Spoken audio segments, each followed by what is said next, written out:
Halo Urbaners, selamat datang di MSG. Gimana kabarnya? Sehat? Masih ingat mantan?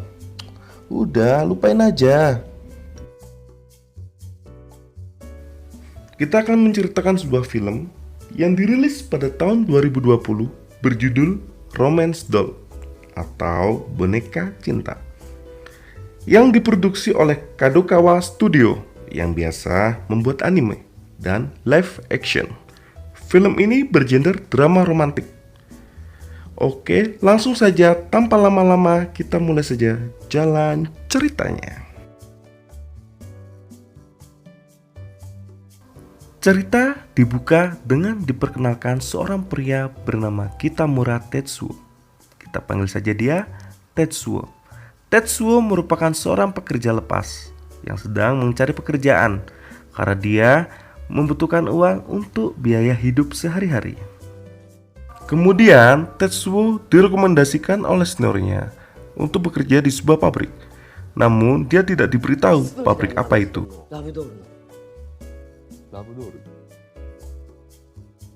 Sesampainya di pabrik, Tetsuo baru tahu itu adalah pabrik yang membuat sebuah boneka. Tapi bukan boneka biasa, melainkan boneka cinta atau mainan dewasa. Ya, saya samarkan namanya. Pasti kalian paham kan maksudnya mainan dewasa?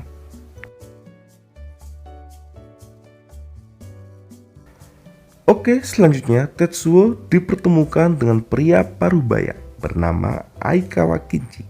Kita panggil saja Pak Kinji. Dia sebagai desainer dan penanggung jawab pabrik.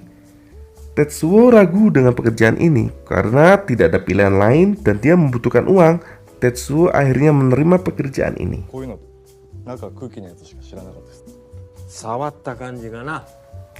Keesokan harinya, Tetsuo sudah bekerja di pabrik dan mulai membuat boneka cinta itu.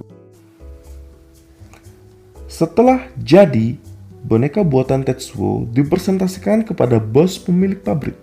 Setelah bagian dada dicoba dengan dia memijat seperti membuat adonan kue, si bos tampak tidak puas dan merasa bagian dada ini tidak realistis dan harus dibuat ulang. Kemudian, Pak Kinji dan Tetsuo makan bersama di sebuah kedai. Pak Kinji punya ide gila dengan menggunakan model sungguhan. Namun, hal ini langsung dibantah oleh Tetsuo karena tidak ada gadis yang mau menjadi model boneka cinta. Pak Kinji berkata, "Kita berpura-pura saja sebagai seorang dokter dan bilang untuk kebutuhan implan payudara." Dengan ragu-ragu, Tetsuo menuruti perkataan Pak Kinji. Lalu selang beberapa hari, Pak Kinji dan Tetsuo bersiap dengan menggunakan jas dokter yang baru saja dibeli. Mereka harus berpura-pura, bila ketahuan mereka bisa ditangkap oleh polisi. Karena merasa ragu, Tetsuo akan melepas jas dokter itu, namun dicegah oleh Pak Kinji. Lalu mereka berdebat kecil. Kemudian terdengar suara di luar, "Irashimasu." Dalam bahasa Indonesia, permisi artinya. Tetsuo berlari ke depan dan membuka pintu. Lalu muncul gadis berparas cantik, berambut pendek, berbibir sensual, dan memperkenalkan diri. "Aku Ozawa Sonoko." Bukan Maria Ozawa loh ya, ingat-ingat, bukan Maria Ozawa. Kemudian Sonoko dipersilakan masuk, diantar ke sebuah ruangan untuk berganti baju. Kemudian Tetsuo keluar ruangan dan bertemu Pak Kinji. Mereka saling berdebat siapa yang akan menempelkan cetakan ke Gunung Sonoko. Dengan polosnya mereka melakukan sweet dan Pak Kinji yang menang. Mereka benar-benar sakit. Benar-benar sakit mereka berdua. Singkat cerita, Tetsuo membuat adonan untuk bahan membuat cetakan dan diberikan kepada Pak Kinji. Namun Pak Kinji tampak gugup dan gemetar. Kemudian lari tunggang langgang.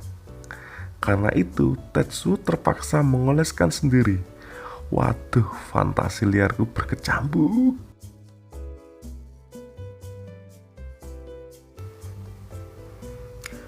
Setelah berlangsung lama, cetakan itu pun kering dan dilepas dari Gunung Sonoko. Kemudian Sonoko pergi untuk membersihkan dirinya. Setelah semua beres, Sonoko pergi dari pabrik itu Tapi Tetsuo menyadari bahwa anting-anting Sonoko tertinggal, lalu berlari ke sana kemari untuk memberikan anting-anting itu kepada Sonoko. Tetsuo tampak terpesona dan tanpa sadar mengatakan, "Aku menyukaimu. Maukah kau berpacaran denganku?" Sonoko tersenyum malu-malu dan mengiyakan permintaan Tetsuo. Baru kenal juga kok iya-iya aja sih Sonoko ini. Aneh. Berikutnya, Tetsuo, Sonoko, dan Pak Kenji makan malam bersama di sebuah kedai. Di sini Sonoko bertanya mengenai proyek implan payudara kepada Pak Kenji. Namun Pak Kenji hanya menjawab semua berjalan lancar. Pak Kenji dan Tetsuo tidak berani mengatakan yang sebenarnya terhadap Sonoko.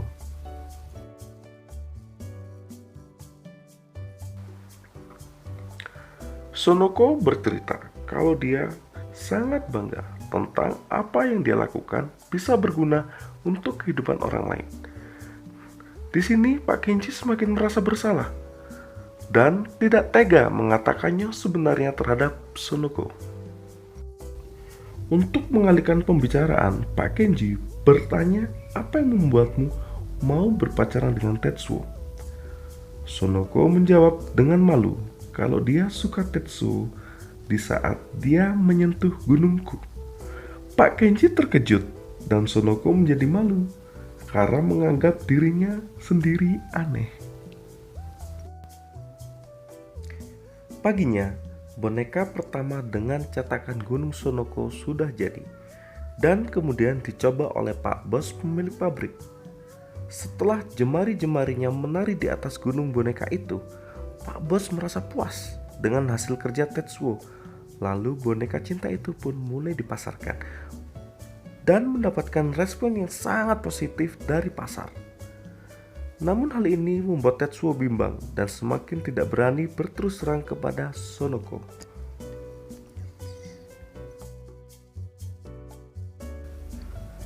Cerita berganti saat pernikahan Tetsuo dan Sonoko. Serius, ceritanya langsung gitu aja, cepet.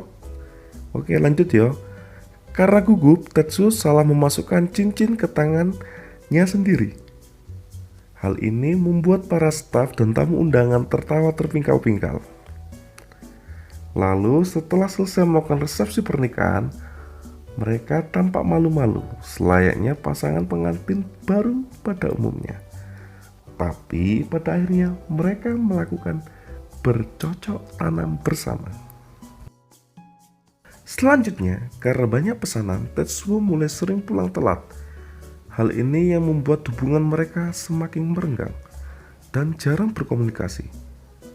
Lalu, di sela-sela pekerjaan Tetsuo mencari Pak Kenji dan salah satu staf ikut mencarinya, dan Pak Kenji ditemukan dalam keadaan meninggal dunia. Setelah beberapa hari meninggalnya Pak Kenji, Pak Bos pemilik pabrik menggantikannya dengan karyawan baru bernama Morizumi untuk menggantikan pekerjaan Pak Kenji dan membantu pekerjaan Tetsuo. Namun pada akhirnya Morizumi mencuri ide perusahaan untuk membuat boneka cinta yang sempurna. Morizumi adalah mata-mata perusahaan pesaing. Hal ini membuat Pak Bos dan Tetsuo merasa sangat frustasi karena hasil pekerjaannya telah dicuri.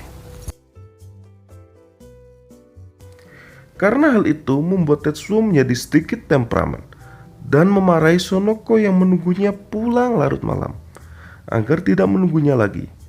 Sebenarnya Sonoko ingin bercerita sesuatu, namun karena melihat Tetsuo kesal dan uring-uringan, Sonoko urung bercerita. Karena masalah yang dihadapi Tetsuo membuat Tetsuo tertekan dan memutuskan untuk pergi keluar sendiri ke tempat vending machine.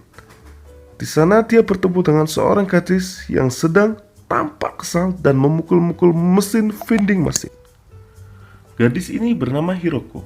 Saat melihat Hiroko memukul mesin, Tetsuo menghentikannya. Tapi belum sempat berhenti, dia kepergok pegawai. Lalu mereka berdua diusir dari tempat itu. Karena merasa galau, Hiroko mengajak Tetsuo pergi berkaraoke. Kebetulan Tetsuo juga lagi kabut dan mengiyakan permintaan Hiroko.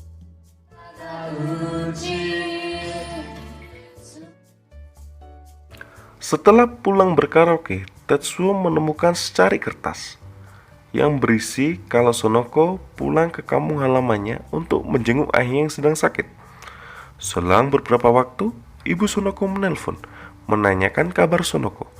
Tetsuo terkejut dan bingung harus berekspresi apa. Namun di sini Tetsuo masih melindungi Sonoko. Dengan perasaan curiga, Tetsuo menelpon Sonoko. Namun teleponnya tidak aktif. Karena rasa frustasi, Tetsuo pergi menemui Hiroko. Lalu, Tetsuo dan Hiroko pergi ke Hotel Melati. Buat apa hayo? Silakan gunakan imajinasi liar kalian. Oke, kita lanjut. Di sini Hiroko meminta Tetsuo untuk menceraikan Sonoko. Namun Tetsuo tidak menjawab. Kemudian Hiroko hanya tersenyum dan berkata "Jodan, Jodan", atau artinya bercanda-bercanda. Setelah itu Tetsuo pulang ke rumah. Selang beberapa lama bel rumah Tetsuo berbunyi. Dibuka pintu dan ada seorang pria bernama Kazuma yang mengantar Sonoko pulang dalam keadaan mabuk. Waduh, kok semakin rumit ceritanya.